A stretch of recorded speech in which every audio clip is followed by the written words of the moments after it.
A saga de Jigoro Kano. O homem que modernizou as artes marciais ao codificar o judô. O criador do Caminho Suave. Outubro de 1860. Nos pés das montanhas de Hoku em frente à Baía de Osaka, na província de Mikaji, hoje parte da cidade de Kobe, nascia um menino que transformaria para sempre as artes marciais. Ele foi o caçula dos 5 filhos do casal Jirosaku e Sadako Kano, uma família abastada, conhecida e respeitada pela produção de sake. Embora tivesse nascido em uma família tradicional, Jigoro foi diretamente influenciado pelo início da era Meiji, que tirou o Japão do isolamento feudal. A mãe de Jigoro morreu quando ele tinha 9 anos, e então seu pai decidiu se mudar com a família para Tóquio. Rapidamente ele se transformou em um bem-sucedido empresário do ramo de importação. Convicto de que a integração com o Ocidente era o caminho do futuro, o pai de Jigoro desde cedo pôs o filho em contato com a cultura do outro lado do mundo. Jigoro foi educado nas primeiras escolas bilíngues do Japão. Mas sua origem nobre era motivo de inveja dos colegas mais velhos, que constantemente o agrediam e se aproveitavam da vantagem de serem maiores para caçoar do garoto franzino. As agressões na escola atiçaram a curiosidade do jovem Jigoro quando ele ouviu falar de Jujutsu. Um antigo samurai, que havia sido um dos membros da guarda do shogunato, contou a Jigoro sobre uma arte que permitiria a um homem vencer um oponente mais forte. A ideia perseguia os pensamentos de Jigoro, que passou a procurar um mestre de Jujutsu que estivesse disposto a ensiná-lo.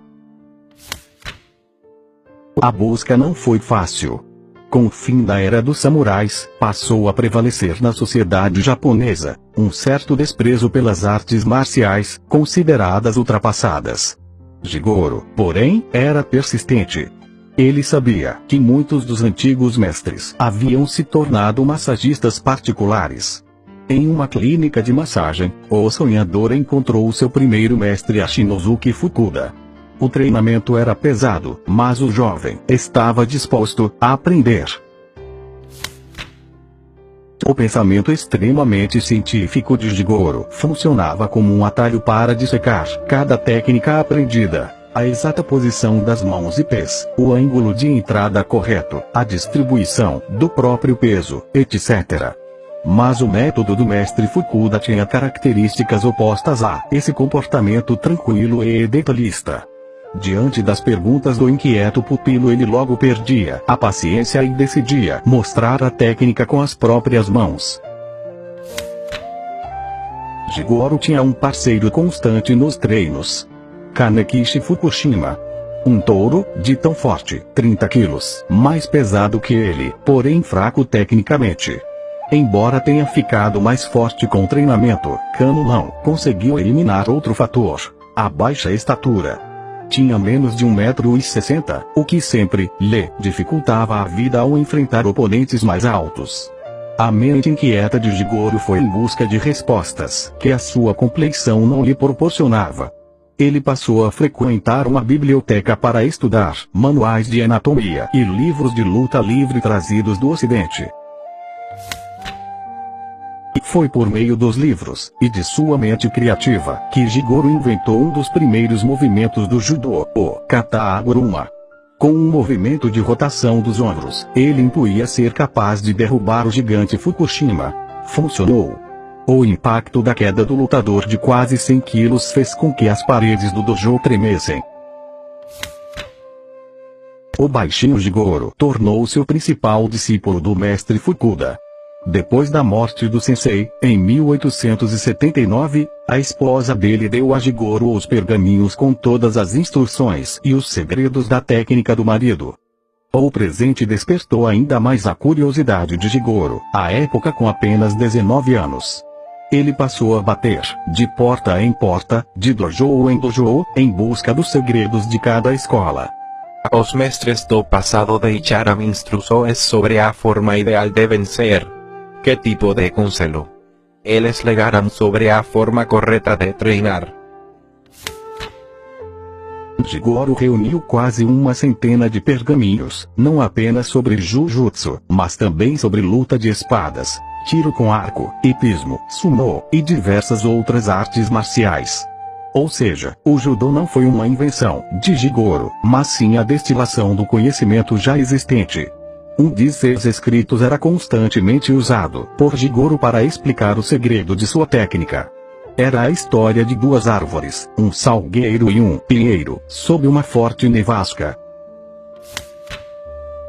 Enquanto os galhos do pinheiro permaneciam rígidos, os do salgueiro iam cedendo conforme a neve se acumulava sob eles. Por fim, os galhos do pinheiro não resistiam ao peso da neve e se partiam.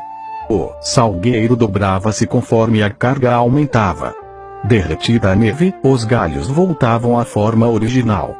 Jigoro descobriu, maravilhado, que para vencer a força bruta não se pode responder com intensidade maior ou igual, é preciso compensá-la. Se meu oponente puxa, eu empurro, se ele empurra, eu puxo. A esse princípio de compensação, Jigoro deu o nome de Judô, o caminho suave, em japonês. Sua filosofia de luta baseava-se em dois conceitos básicos: Seiryoku Zendo, esforço concentrado, máxima eficiência, e Jita Kyoei, benefício e bem-estar mútuos. Ansioso por compartilhar os conhecimentos adquiridos, Jigoro abriu, em junho de 1882, o Nihon Ben Kodokan Judô, Instituto para a Transmissão do Judô Japonês, conhecido internacionalmente como Kodokan. O local tornou-se o berço do esporte no mundo. Jigoro Kano trouxe às artes marciais a mesma sofisticação que o Marquês de Queensberry havia dado ao boxe em 1867. Ambos tornaram suas modalidades mais limpas, seguras e, acima de tudo, eficazes.